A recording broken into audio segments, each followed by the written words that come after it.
میری دال روٹی چل رہی ہے، مزید کام کرنے کی کیا ضرورت ہے؟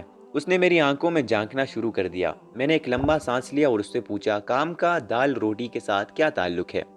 اس نے حیرت سے میری طرف دیکھا، ذرا سا سوچا اور ذرا سا گرم لہجے میں بولا، کیوں نہیں ہے کیا؟ انسان کی تمام ضرورتیں پوری ہو جائے تو اسے حرص، ہوس اور لالچ کا دامن نہیں چھوڑ دینا چاہیے۔ اسے قناعت سے کام نہیں لینا چاہیے اور اسے اللہ کا شکر نہیں ادا کرنا چاہیے۔ لیکن دنیا کے زیادہ تر لوگ 99 کے چکر میں رہتے ہیں۔ یہ شروع میں لاکھ روپے کے لیے کام کرتے ہیں، پھر کروڑ کو اپنا ٹارگٹ بنا لیتے ہیں، پھر ارب کی دوڑ میں لگ جاتے ہیں اور آخر میں کرب پتیوں کی ریس میں شامل ہو جاتے ہیں۔ یہ ہوس کی دنیا کے لوگ جن کا پیٹ صرف قبر کی مٹی بھر سکتی ہے۔ وہ رکا، اس نے لمبا سانس لیا اور میری طرف دیکھنے لگا۔ میں نے اس سے پوچھا، اس کا مطلب یہ کہ انسان دنیا میں صرف دال روٹی کا بندوبست کرنے آیا ہے؟ اس کی زندگی کا صرف ایک ہی مقصد ہے، اس کا چولہا 3 وقت جلنا چاہیے، اس کے پاس تن کے 4 کپڑے ہونے چاہیے، اس کا 3-4 مرلے کا گھر ہونا چاہیے، اور اگر اس دوران اسے ایک آج سکوٹر بھی مل جائے تو غنیمت ہے، اور بس اس کے بعد اس کی زندگی کا مقصد پورا ہو گیا۔ وہ باقی زندگی مکھیاں مارے اور موت کے فرشتے کا انتظار کرے۔ اس نے کروٹ بدل کر فوراً جواب دیا، نہیں، وہ اللہ کا شکر ادا کرے، اللہ کی عبادت کرے۔ میں نے عرض کیا، اس کا مطلب ہوا ہم سب دنیا میں صرف 2 کاموں کے لیے بھیجوائے گئے ہیں، ہم دال روٹی کا بندوبست کریں اور باقی زندگی عبادت کریں۔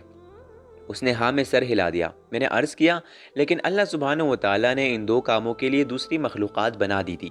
جانوروں اور پودوں کی زندگی کا مقصد دال روٹی کا حصول تھا، جبکہ فرشتے اللہ سبحانہ و تعالیٰ کی عبادت کے لیے بنائے گئے ہیں۔ اللہ تعالیٰ نے جب فرشتے اور جانور بنا دیے تھے اور یہ دونوں قدرت کے مقاصد پورے کر رہے تھے تو پھر انسان کو پیدا کرنے کی کیا ضرورت تھی؟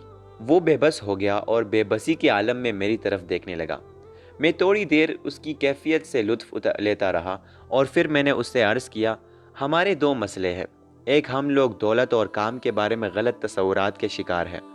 دولت اور کام برا نہیں ہوتا، دولت کا غلط استعمال اور منفی کام برے ہوتے ہیں، اور ہم لوگ مقدس ہستیوں کی سنت ادا کرنے کی کوشش میں انسانی حدود سے باہر نکل جاتے ہیں۔ دنیا میں ایسی بے شمار نعمتیں اور لاتعداد کام ہیں جو ہم عام انسانوں کے لیے جائز ہوتے ہیں، لیکن اللہ سبحانہ و تعالیٰ نے وہ کام انبیاء کرام اور اولیاء اللہ کے لیے ناجائز قرار دے دیے تھے۔ مثلا انبیاء کرام اور اولیاء کرام کو دولت جمع کرنے کی اجازت نہیں۔ ان کے لیے دولت کے حصول کے لیے تگ و دو، اپنے پاس اپنی ضروریات سے زائد اشیاء رکھنا، دوسرے سے بدلہ لینا اور دوسرے کو جسمانی، ذہنی اور روحانی نقصان پہنچانا بھی جائز نہیں، لیکن عام لوگوں کے لیے یہ تمام چیزیں جائز ہے۔ اللہ سبحانہ و تعالیٰ کے کسی نبی نے اپنے لیے قصاص یا دیت نہیں لی تھی، لیکن یہ دونوں چیزیں عام شخص کے لیے جائز بھی ہے اور اس کا حق بھی۔ اللہ کے کسی نبی نے دنیا میں کوئی زمین یا جائیداد نہیں چھوڑی، جبکہ زمین جائیداد عام شخص کا حق بھی ہے اور فرض بھی۔ اللہ کے کسی نبی، کسی ولی کا کوئی خزانہ نہیں تھا اور نہ ہی بینک اکاؤنٹ، جبکہ یہ عام شخص کا حق بھی ہے اور اس کے لیے جائز بھی۔ اور اللہ کے کسی نبی نے نبوت اور ولی نے ولایت کے بعد دعوت اور تبلیغ کے علاوہ کوئی کام نہیں کیا، جبکہ کام، محنت، مزدوری اور تجارت عام آدمی کا حق بھی ہے اور فرض بھی۔ نبی اور ولی پر تبلیغ اور دعوت فرض ہوتی ہے، جبکہ یہ عام آدمی کے لیے نفل کی حیثیت رکھتی ہے۔ چنانچہ ہم لوگ بعض اوقات نادانستگی میں ان چیزوں پر عمل درآمد شروع کر دیتے ہیں جو اللہ سبحانہ و تعالیٰ نے صرف نبیوں اور اولیاء پر لاگو کی ہے۔ اللہ نے دولت سے صرف نبیوں اور اولیاء کو اجتناب کی ہدایت دی ہے، آپ جیسے عام لوگوں کو نہیں۔ لہٰذا وہ انسان جسے اللہ سبحانہ و تعالیٰ نے زیادہ پوٹینشل اور استطاعت دے رکھی ہے، اس کا چند لاکھ روپے کے لیے کام کرنا، دال روٹی، چند مرلوں کا مکان اور چھوٹی سی سواری پر قناعت کر لینا خود غرضی ہوگی، اور اپنی ضرورت پوری ہونے کے بعد کام کرنا صدقہ۔ کوئی سیٹ اگر دکان اور فیکٹری نہ لگائے یا لاکھ پتی لوگ کروڑ، ارب اور کرب کی دوڑ میں شامل نہ ہو تو لاکھوں کروڑوں لوگ بھوکے مر جائیں۔ شیر کو دن میں صرف 5 کلو گوشت درکار ہوتا ہے، لیکن وہ 5 کلو گوشت کے لیے 5 من کا بھینسا شکار کرتا ہے۔ اگر شیر قناعت پر آ جائے، وہ روزانہ بھیڑیا بکریوں کے بچوں کا شکار شروع کر دے تو جنگل کے وہ آدھے جانور بھوکے مر جائے جن کی خوراک کا انحصار شیر کے شکار پر ہے۔ میں خاموش ہو گیا۔